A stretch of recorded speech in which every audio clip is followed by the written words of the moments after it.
I heard Boosie Boo was a big PHL fan. Yeah, I heard that too. Can you just tell the viewers how is Carter Bryant this weekend hanging out with Boosie Badass? I don't know. You tell me. You were the one hanging out with him. No, I'm kidding. I'm kidding. No, I was very fortunate to get to go to one of his shows this weekend, and I knew he was a big LSU fan, and obviously, it was just destined to be. I was one of the few LSU fans in attendance, and I obviously wanted to give Boosie a Jaden Daniels nice framed piece of memorabilia, and had that brought in for him. And obviously, he's a huge Jaden Daniels fan. He's the biggest LSU football fan, celebrity-wise, probably out there right now. And Blake, he was awesome. Like, I was very shocked because I was one of the last people. He was laughing when you were cheering LSU. He was giggling, man. He thought it was awesome. Do you ever do you ever feel a dap up, like whenever you just dap someone up? That has not left me, right? It was such a clean... It's in your aura. It's in your spirit. Right. And he obviously wanted to keep chatting ball, but he had to go. Obviously, he had a show in New Orleans last night after a ball. So, I mean, he was awesome. I mean, there's just no other way around it. Zoom's my favorite song. He did that song, obviously. And like Zoom. Zoom. There you go. You got to get it going. You didn't know my white ass could do that, did you? Yeah, well, I know you got a little wiggle in you. I think you can move, man.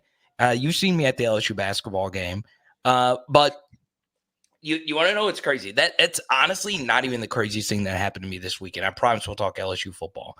So yeah, I launched the NFL channel, all that stuff. Yeah. And, okay, so this is crazy. Okay, my wife is nuts. Okay. And anytime there is an A-list artist doing a show, she knows every lyric of every song. Blake, she is blown up on TikTok today. And she doesn't know that I record. I'm serious. She doesn't know that I record her. And then she started picking up. I've always recorded her reactions to like any kind of like musical performance. She had 250K views on, and she didn't even have 1,000 followers on TikTok just dancing to the Usher show. And so she's bigger than me now, just off of one video.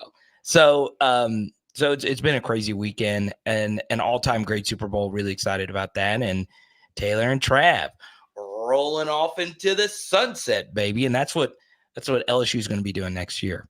Did your wife have hot flashes like mine did when Usher started showing his titty nipples? Yeah. I mean, he was sweating, right? Yeah.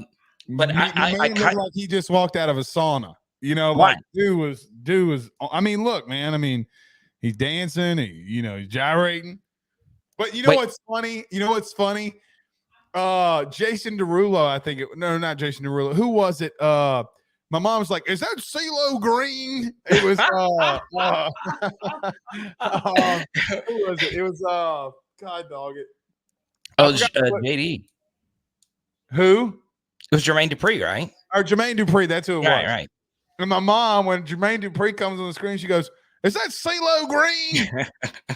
And I'm like, "I guess. I don't know." I think the halftime performance was pretty good. Yeah, no, it was great. JD, obviously, I'm a huge and her fine ass. Oh, Alicia. Some people just, and everyone got on her for the tough first note. Shut the hell up, okay? You're sitting for that long, and people are waiting for you to sound like an angel. Oh, she's so good looking. Yeah, she's that. And Usher, man, Usher gets the sneakiest hugs. I was envious of him. Let me tell you. Swiss Beats is wondering, God bless, what's up with that, bro? Trey Dye with a $199 super chat too. Thank you, Trey, for that. I thought it was good, Carter. Really quickly, let's talk about the game, the Super Bowl, because I know a lot of people want to talk about LSU. Yeah, Carter, somebody that I don't think that we're having a lot of conversations about that we should be getting into this football team is CJ Daniels. When you we've talked about him before. Carter, can CJ Daniels come into this team and be wide receiver one for Garrett Nussmeier? I hope so. Be a year one player like a Rashee Rice, right? And be someone that's brand new, could be a little bit different, has a lot of experience. Blake, he is really, really good at the deep ball, right? And you look at the advanced stats, the stats that translate the most year after year is a stat called yards per route run. And CJ Daniels was he number one wide receiver in all of college football in yards per route run. Better than Malik Neighbors, better than Marvin Harrison Jr.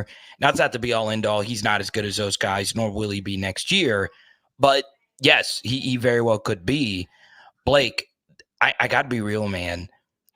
Kyron Lacy, just rewatching some of the plays he made, I just go back to the Yak play versus Auburn, right? That run after the catch is one of the more underrated plays made this year by an LSU wide receiver. Kyron is so good after the catch, surprisingly good after the catch. So I at first I thought it was going to be Xavier Thomas because I just love Xavier Thomas. And CJ Daniels comes in and he's obviously the most experienced and tenured oldest wide receiver basically on the team next year. But I really do believe Kyron Lacy is going to be the guy. And I just think rewatching the Auburn game over and over, we know how he is as a blocker. I know a lot of people have different feelings about the drops and all of that. I really don't care because he gives you that high-end upside, wide receiver one upside.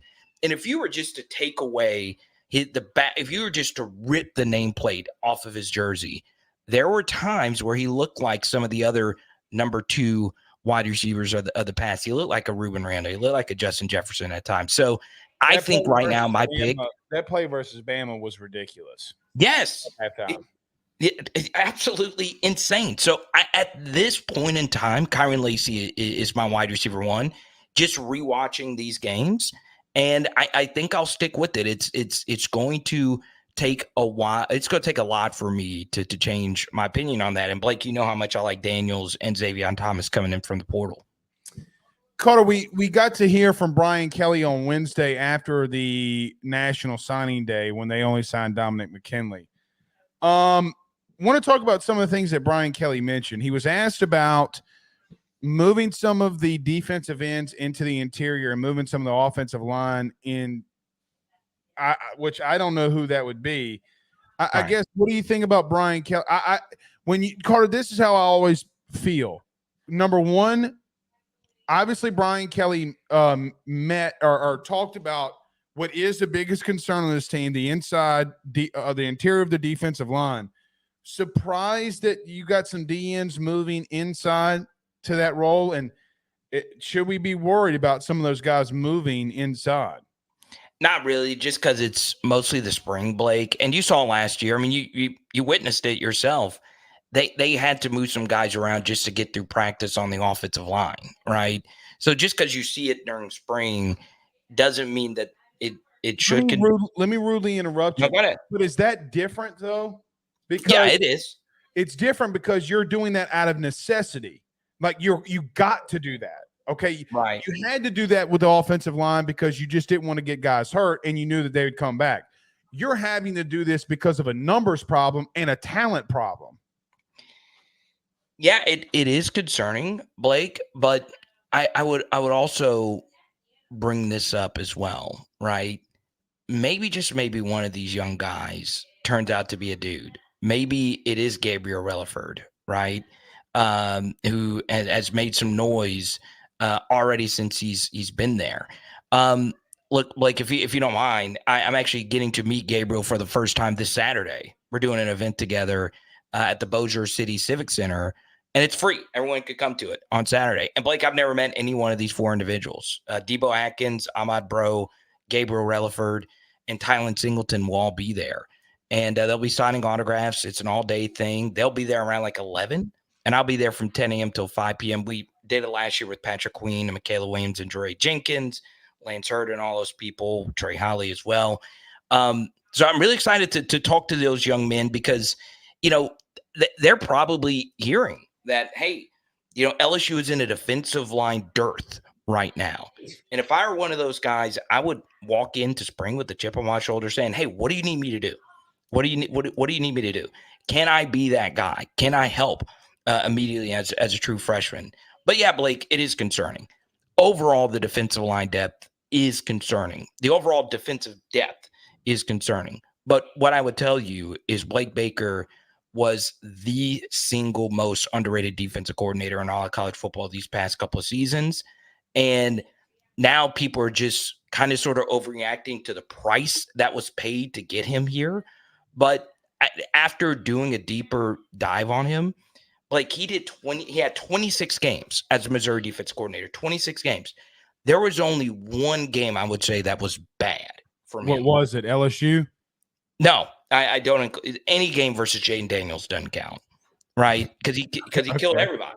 I mean, honestly, I know that's a fan inside of me, but Jaden Daniels, Million Neighbors, Bryant Thomas Jr. Look, they gave Jaden Daniels everything he could handle. He just had to go off. I mean, look, that first half was rough on Jaden Daniels, and then he went Jaden Daniels mode and let him back. Yeah. What game was it that you thought that was bad? Well, it was the Florida game this year, and that was the only one. Every other game was very good, or at least understandable as to why he struggled. But that's basically it. When you had to completely turn around what was left at Missouri to then make it into a good defense and then turn it into a great defense, that is just unreal stuff. So yes, he had great players. He had Rake Strong. He had Abrams Drain. They'll both be corners that'll be drafted. And he obviously had the best defensive end at the Senior Bowl. His name slips my mind. He wears number 6. Murphy, I think is his name. So I am concerned about the overall defensive depth, Blake. But the more I dive into Blake Baker, I'm starting to think that this guy might be special. And I hope he is. Brian Kelly normally hasn't missed on coordinators and back-to-back hires. It'll be interesting to see what happens here with Blake Baker. I do think that if you have two DCs and you have the same issues, it's not necessarily the play calling and coaching. At some point, it's got to be your personnel as well. Brian Kelly also was asked a question about locking the state down, and he kind of shrugged it off. But he did bring up something that I thought was interesting when he said that we need one central voice after what's happened at Tennessee. Do you think that he was calling for a commissioner? Yeah. I think it's rare that I agree so much with the LSU head coach. There's a lot of things with Orgeron I disagreed with, and there's still some things I disagree with Brian Kelly. But when it comes to the macro stuff with college football, he normally gets it right. Okay. And he is right about this. Blake, this is a disaster that we're dealing with right now with college football. We just don't pay a whole lot of attention to it because ultimately we only care about the games themselves, right? But it's a madhouse, right? With the portal, NIL, everyone knows those issues, but the early signing period has got to get fixed, right? That is just the ultimate thing that causes this train wreck of the December period where coaches are leaving, and then we got this 30-day window after players leave and all that stuff. If you can fix that, now it is a complicated issue with admissions and all of that, Blake. If you can fix that, that's going to fix a lot of your issues. But right now, whether it's the early period or uncapped NIL or whatever, it's everything right now for me is a mess. What say you? I think he was warning everybody, and why, like I've tried to tell my viewers all last week when I was going stupid about this Tennessee thing. We need to look. Can I tell you something? We need the NCAA to win this one against Tennessee. Dude, you have been on this. You have been on this. I know. You know why? Because if Tennessee wins, okay, then you think it's the Wild Wild West right now. Everybody's going to sue the NCAA when it comes to infractions because they will win. They'll just say that recruiting issues are NIL or things with NIL. Right. If you think it's the Wild Wild West right now, Look, I think can I tell you something? Here's my opinion. I don't think since the Ed O'Bannon case, I don't think we have a bigger thing in court with the NCAA in the future of college athletics and football more than this Tennessee case. I like it. And I'm willing to sacrifice the shit out of a volunteer because they cheated their asses off. Can we just call a spade a spade? They cheated. They went and got the kid. You paid them a shitload of money. They did. We all do it, okay? But you can't go being so happy because, I got pulled over for a speeding ticket. Tennessee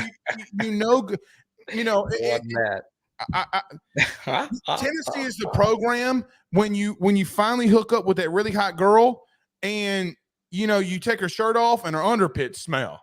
Okay, she's not all that.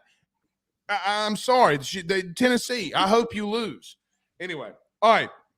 One last thing on what Brian Kelly had to say this week. Any thoughts of him? Let me tell you how I walked out of that press conference with Brian Kelly. I felt like it felt as if that he walked out of that press conference knowing something that we didn't about the young DBs and the young core as much as he talked about them. Okay. I have not seen him that confident since the week before Florida State. Let's go. And I feel like he felt that way because he knew that he would be good offensively. Lo and behold, they were really good offensively. He's been putting a lot on these young guys and these young corners. What do you make of that he keeps talking about a lot of these young guys? Yeah, I mean, it's not only him. I mean, you see Sherman Wilson tweet about this stuff. And honestly, Sherman tweets about everyone positively, but it does seem like there's a lot of positive steam in particular for PJ Woodland. Right? I know BB Causey has that attitude. They've been talking about him. I can't pick up the phone and call somebody up there. They talking about him every day.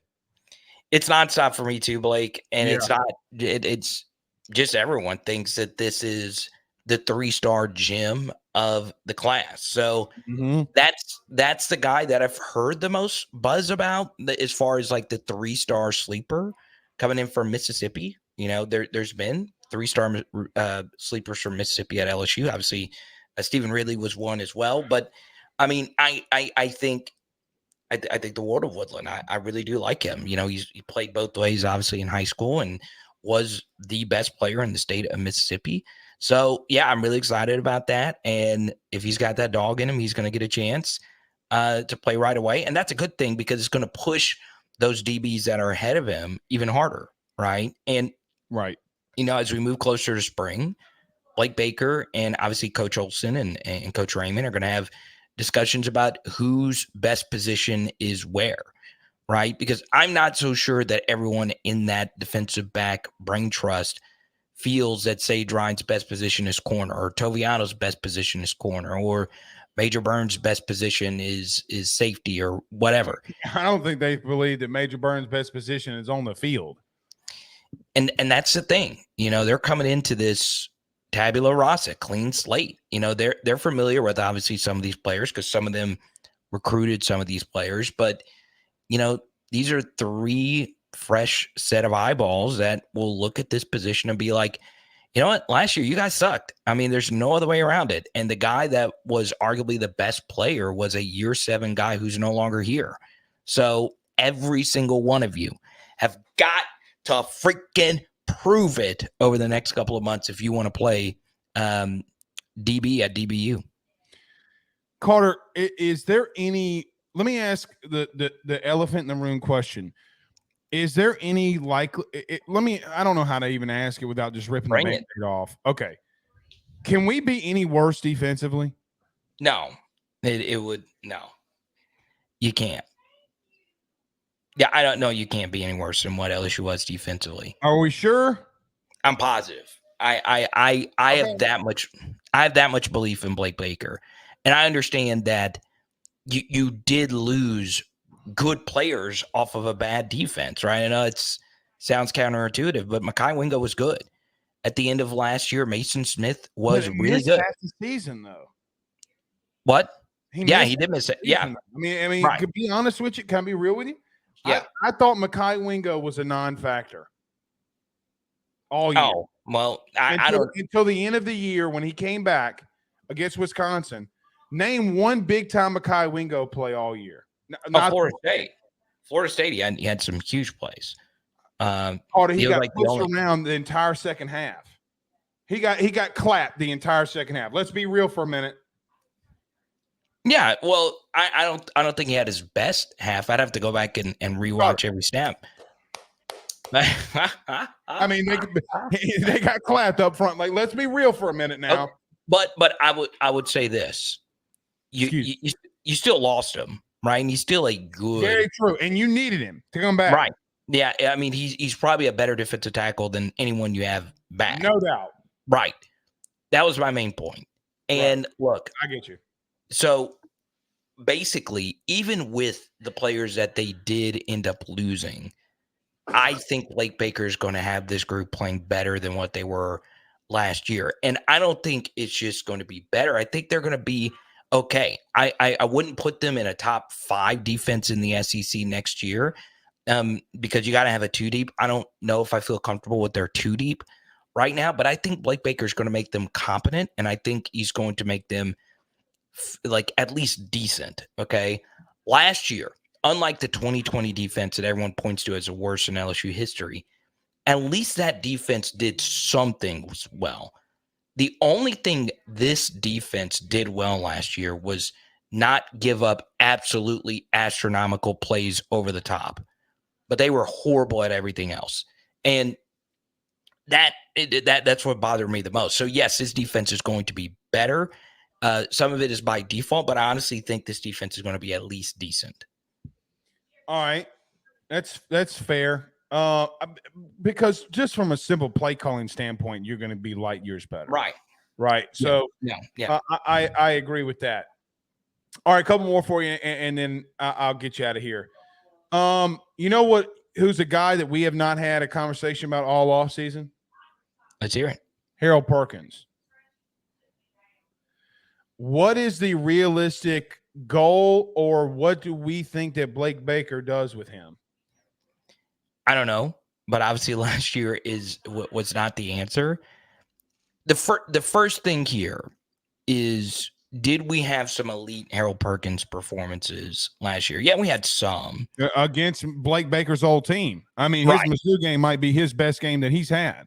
Yeah, that was by far his best game of the season. He had some other good performances and good moments, obviously Wisconsin, but the truth is Harold didn't take the step forward that we expected him to take last year, and some of that is role because going into last year they expected him to be an inside off-ball linebacker, and they bailed on it after the Florida State game. And that was going to be the fulcrum of your defense. And then after 1 week, you're scraping that and you're trying to figure out what is the best role for everyone. Then he becomes this hybrid nickel type of player, Blake. And then they started getting into a rhythm with that. And then that fell apart. So the main thing is trying to figure out what is the best role for him. What is the best role for him, Carter? I think I would put him at the jack. I would. And I understand that you would be sacrificing some in the run game, but he can make up for that as a pass rusher. But Blake, he also needs to become a more nuanced pass rusher. And that comes with time. That comes with evolution. That comes with not just, beating everyone with the ghost move, which is his best move. It's an unbelievably great move. It's Von Miller's best move. But you got to have counters. You got to have other things to go along with. You got to be able to spin back into the inside to right. Right. And one issue he's had is just running past the quarterback when he can't just completely turn the corner, right? There's a lot of things he can work on. I still think there are things you can do with him as an off-ball linebacker, kind of like what Alabama did at times with Dallas Turner last year. Now, it's not quite apples to apples. Dallas is just a bigger guy, but I think Perk would be best served in a role like that. And if you can figure that out, he will get back to being one of the best players we've ever seen on the defensive side of the football. Only problem I have with that, Carter, is he's such a liability in the running game. He is. And you look and look, let me preface this for just a minute, because every time we say this, other media people and they bash us for having this conversation. Carter, we're more about what's happening on the field. We don't care about your takes or opinion. Yeah. Carter, he is such a liability in the running game, and nobody wants to have that conversation. Having him at the jack really worries me. Yeah, and it worries me too because you can't, part of what made Baker's defense good in Missouri is they did a good job setting the edge, right? It's something that LSU really struggled with. They were really physical. Set one edge all year. Yeah, that was the one thing that bothered me the most. And look, there were times where some players who were returning never really got comfortable in their role. Xavier Jones never got comfortable last year. Right. Never did. So you got to start figuring out what's everyone's best role. What do we need to do to fix what we have? And look, even if you're losing a guy like Jordan Jefferson, who I think could be a good pro, or Mason Smith or whoever, it didn't really matter if they were on the field because we had nothing up front in terms of an organizational structure. And some of that is not having a defensive line coach. Some of it is, Matt House just not being good. But a lot of it, Blake, just comes down to what Blake Baker is going to do as far as just getting these guys to play well.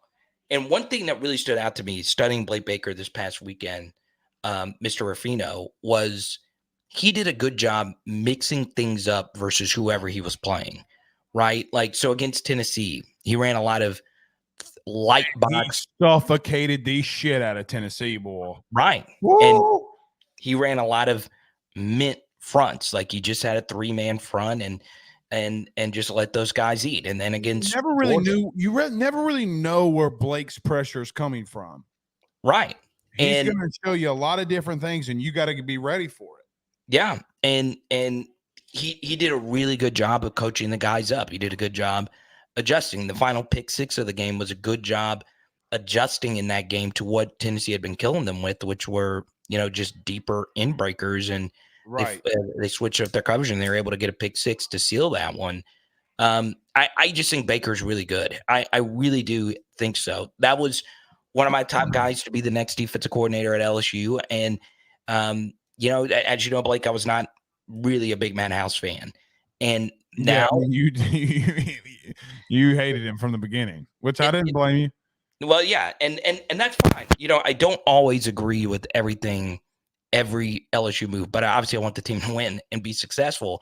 I really do mean it when I say Blake Baker, I think, is going to be a fine defensive coordinator at LSU.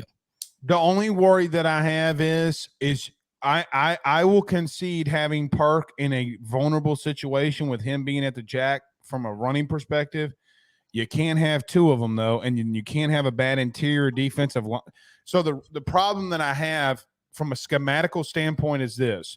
Carter, I think you're so bad in the interior of your run defense, having another liability setting the edge worries the shit out of me, right? Because you're so bad in the interior, you can't risk really Perk being out there because he's a liability too.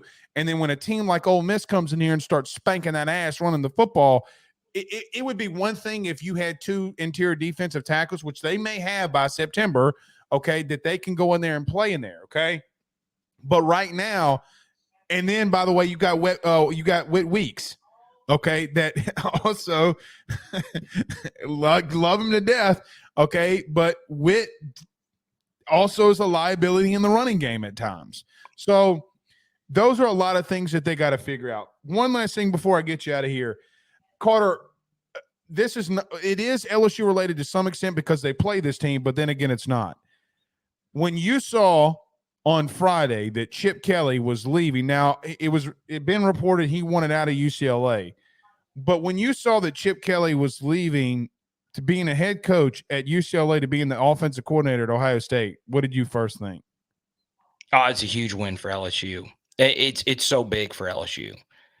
Chip is an unreal game plan guy, and he would love nothing more than the unique challenge of going to Tiger Stadium all the way from California, because his scheme with and our defense was terrible at the time.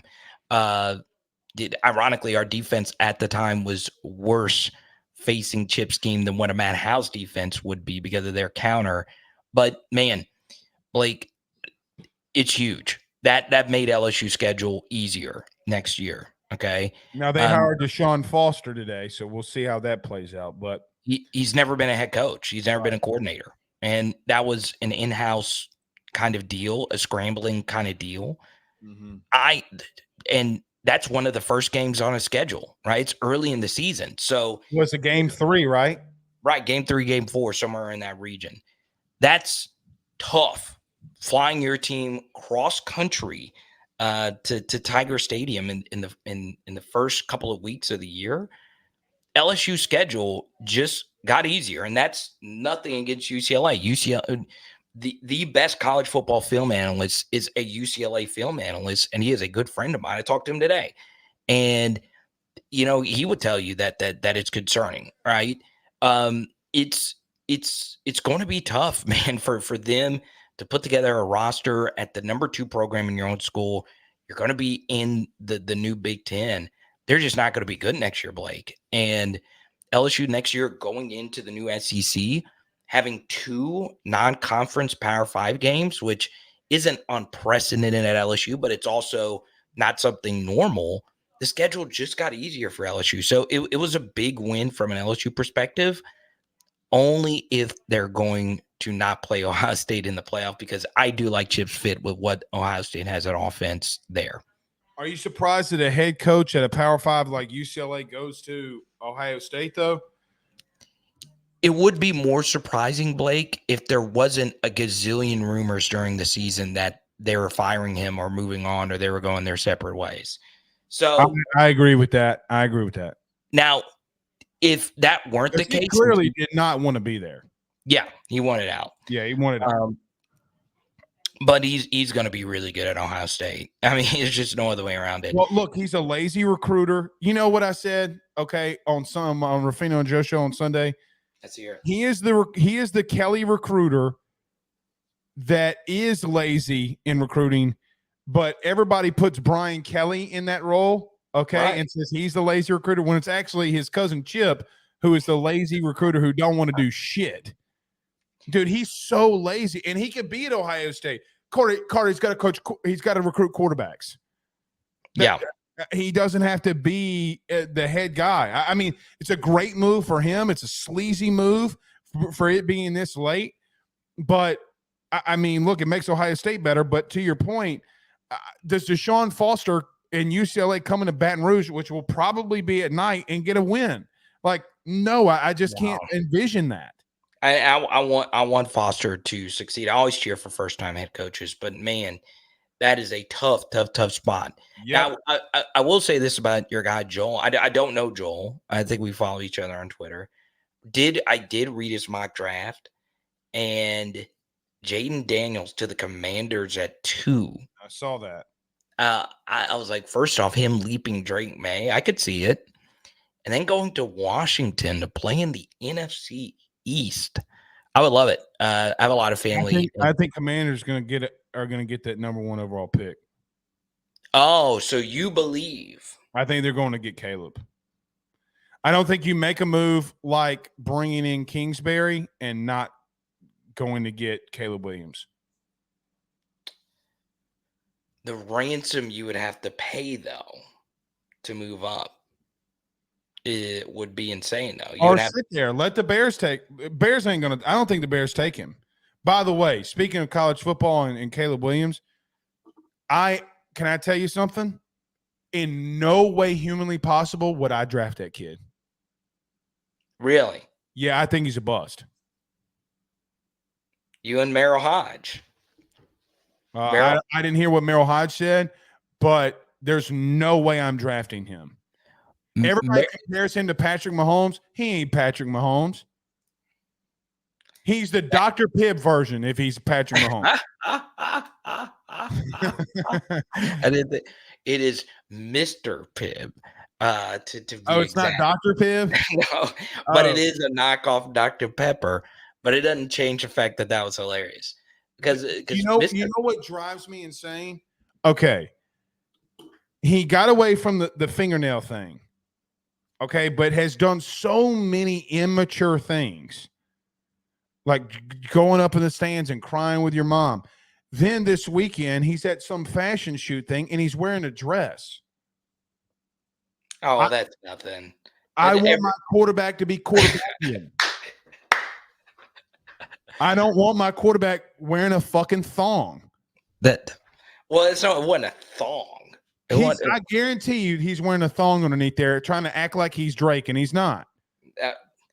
I mean, Russell Westbrook dresses crazy. I mean, there's so many star athletes that they're not but they're not quarterbacks. So the only guy that can get away with it because it's just his style and personality, but he never says anything. The only person that I would is Lamar Jackson because it's Lamar's personality, and Lamar just it's a different thing. Lamar's not out there being a problem. I'm assuming you like Caleb Williams then.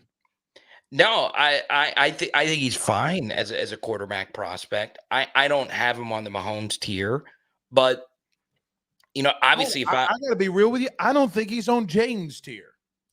So yeah, I mean, I would take Jaden Daniels number 1 overall, but I'm obviously very severely biased when it comes to that. I don't think you're biased. I think the reason has nothing to do with ability on the field and everything to do with he's a problem off the field. I will. The only NFL draft hot take that is overly pro LSU is Malik Neighbors over Marvin Harrison. That is the only one I will pound the table for. I'm still early in my quarterback evaluation. This is my hottest NFL draft take. Okay. I still think Caleb Williams goes number 1. I still think Drake May goes number 2.